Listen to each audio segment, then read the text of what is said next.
This news is presented by Yuvan Trading Company, डिडवी टिक्कर हमीरपुर। सभी प्रकार के पावर टूल्स, इंडस्ट्रियल टूल्स और आटा चक्की इत्यादि के लिए संपर्क करें। व्यापार मंडल शिमला दो फाड़ हो गया है। शहर के कारोबारियों में चुनाव को लेकर घमासान मच गया है। शिमला व्यापार मंडल द्वारा चुनाव न करवाने पर नाराज धड़े ने 2 दिन में चुनाव की तारीखों का ऐलान करने की बात कही है। शहर के कारोबारियों ने मंगलवार को बैठक कर चुनावी शेड्यूल जारी करने पर चर्चा की और व्यापार मंडल द्वारा जनरल हाउस बुलाकर कार्यालय को 1 साल बढ़ाने को गलत करार दिया।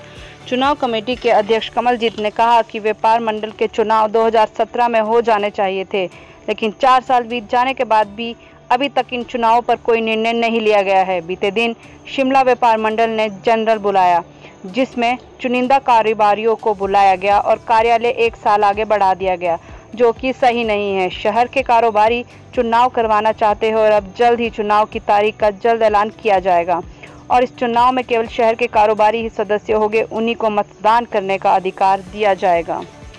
हाँ जी, जैसा कि आप जानते हैं कि एक व्यापार मंडल का गठन हुआ था, स्थायी व्यापार मंडल का, एडहॉक कमेटी का, जिसका काम था शिमला व्यापार मंडल के चुनाव कराना। तो हम इस सारे प्रोसेस में पैंडेमिक भी आया, कोरोना भी आया, तो हमने इसका इंतज़ार किया और दूसरी हमारी मंशा ये थी कि व्यापार मंडल एक ही बनना चाहिए। इसलिए हमने इंद्रजीत सिंह जी से भी 1-2 बारी अप्रोच किया और अल्टीमेटली एक जनरल हाउस 25 जुलाई को हुआ। उस जनरल हाउस में हम भी गए थे और उसमें तकरीबन 60-70 व्यापारी भी थे और उस जनरल हाउस में ये किसी कंक्लूजन पे पहुँचे नहीं और हमारे उठने के बाद इन्होंने एक ये नया काम किया कि 1 साल के लिए और एक्सटेंड कर दिया। मुझे एक चीज़ समझ नहीं आई, जब ये 8 साल 9 साल से व्यापार मंडल को चला रहे हैं बिना इलेक्शन कराए, तो उसमें 1 साल एक्सटेंड करने की गुंजाइश कहाँ थी।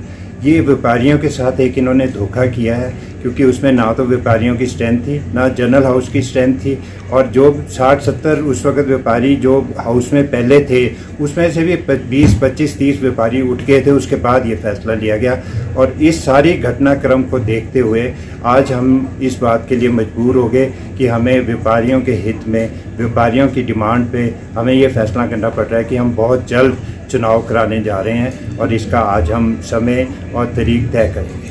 तो सर, जो इंद्रजीत सिंह जिस व्यापार मंडल के एफिलेशन के आधार पे इलेक्शन लड़े थे 2012 में, उसका नाम था शिमला व्यापार मंडल। उस व्यापार मंडल के कंटिन्यूटी में हम शिमला व्यापार मंडल के ही इलेक्शन करा रहे हैं, जो कि हिमाचल प्रदेश व्यापार मंडल से एफिलेटेड है और उसी के तहत इलेक्शन हो रहे हैं। मैं तो खुद इस चीज़ से परेशान था कि एक बॉडी जो जनरल हाउस कॉल कर रही है और वो अनप्रिपेयर्ड आ रही है, ना उन्होंने कोई एनुअल रिपोर्ट बनाई थी, ना उन्होंने कोई अपने अकाउंट्स का लेखा जोखा दिया। और देखो, व्यापारियों की शराफत भी है, किसी ने मांगा भी नहीं, लेकिन जो बॉडी होती है उसका अपना फ़र्ज़ होता है, दायित्व होता है कि वो अपना लेखा जोखा और अपनी कार्य जो उन्होंने किए हैं उसका लेखा जोखा हाउस को दें। हेलो दोस्तों, नमस्कार। मेरा नाम रमेश शर्मा है और मैं जीवन उत्साह न्यूज का मुख्य संपादक हूं। पिछले 2 वर्षों में हिमाचल के अलग अलग जिलों में काम करते हुए हम इस चैनल को आगे बढ़ा रहे हैं। अगर आपने हमें चैनल को सब्सक्राइब नहीं किया है तो आप प्लीज सब्सक्राइब कीजिए। मैं आपको विश्वास दिलाता हूं, आप निराश नहीं होंगे। भले आप 1 महीना इस चैनल को फॉलो करके देखिए, आपको मिलेंगे यहाँ जागरूकता से जुड़ी हुई वीडियो और आपके परिवार, आपके समाज से जुड़ी हुई वीडियो। सर्च कीजिए जीवन उत्साह न्यूज फेसबुक पे और यूट्यूब पे।